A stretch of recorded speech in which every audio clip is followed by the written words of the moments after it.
गर्भावस्था एक ऐसा खूबसूरत समय होता है जिसके दौरान एक नन्ही जान का विकास होता है।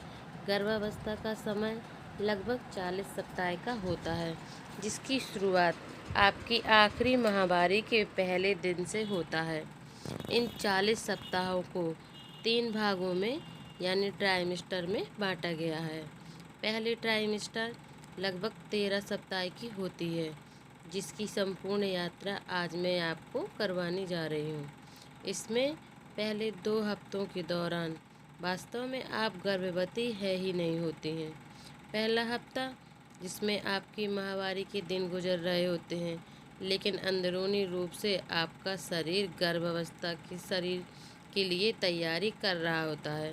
दूसरे सप्ताह के दौरान आप कंसीव करते हैं। इस प्रक्रिया में आपके गर्भाशय से एक एग रिलीज होता है, जिससे दूसरे सप्ताह में अंत के आसपास माता पिता संतान की इच्छा से एक प्रक्रिया से जुड़ते हैं, जिसमें अंडाणुओं का शुक्राणुओं से मिलन होता है और जिसे कहा जाता है गर्भाधान या कंसेप्शन।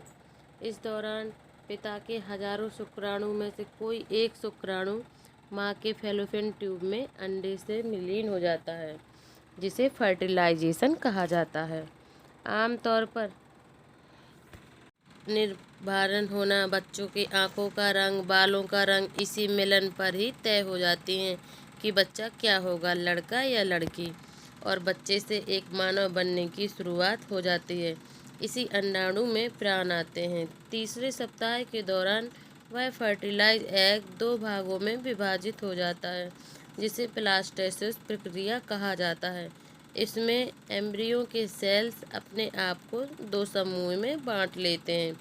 सेल्स का आंतरिक समूह में बच्चा बनता है और बाहरी समूह से उसको पोषक देने वाले, उसकी रक्षा करने वाले अवलनाल का निर्माण होता है। चौथे सप्ताह के दौरान प्लास्टोसिस, जिसमें वह अपनी बाहरी परत से बाहर निकलता है और गर्भाशय में प्रवेश करता है, जिसे इम्प्लांटेशन भी कहा जाता है। सप्ताह 5 से 10 को एम्ब्रियो डेवलप के रूप में बताया जाता है, जिसमें संतान के सभी प्रमुख अंगों का निर्माण होने लगता है, जैसे मस्तिष्क, रीढ़ की हड्डी, हृदय, और इसी दौरान दिल भी धड़कने लगता है।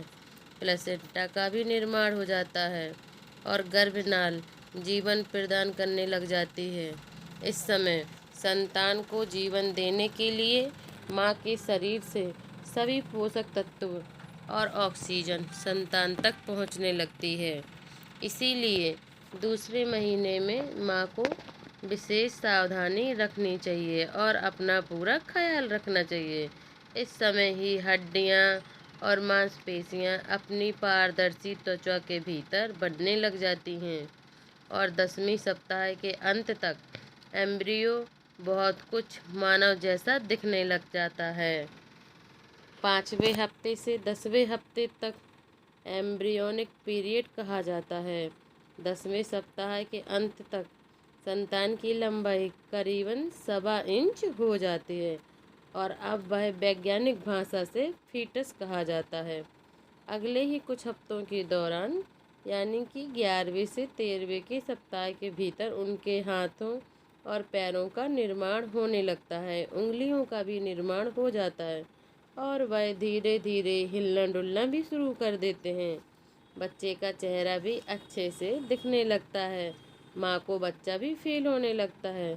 आप जानते हैं पहली तिमाही के अंत तक यानी 13 सप्ताह के अंत तक लगभग 3 इंच तक लंबा हो चुका होता है और इस समय आपका शरीर भी कई बदलावों को अनुभव करता है। इसीलिए माँ को भी कई बार कई परेशानियों का भी सामना करना पड़ता है, जैसे जी में चिल्लाना, जिसे अक्सर मॉर्निंग सिकनेस भी कहा जाता है, पर वह दिन, शाम, दोपहर कभी भी हो सकता है।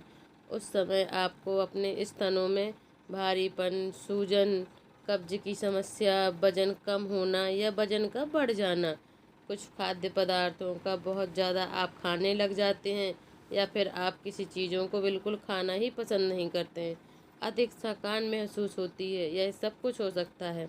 यह लक्षण बहुत ही सामान्य होते हैं। और इसमें किसी भी गर्भवती को परेशान होने की ज़रूरत नहीं है। यहीं पर आपकी पहली तिमाही का अंत होता है।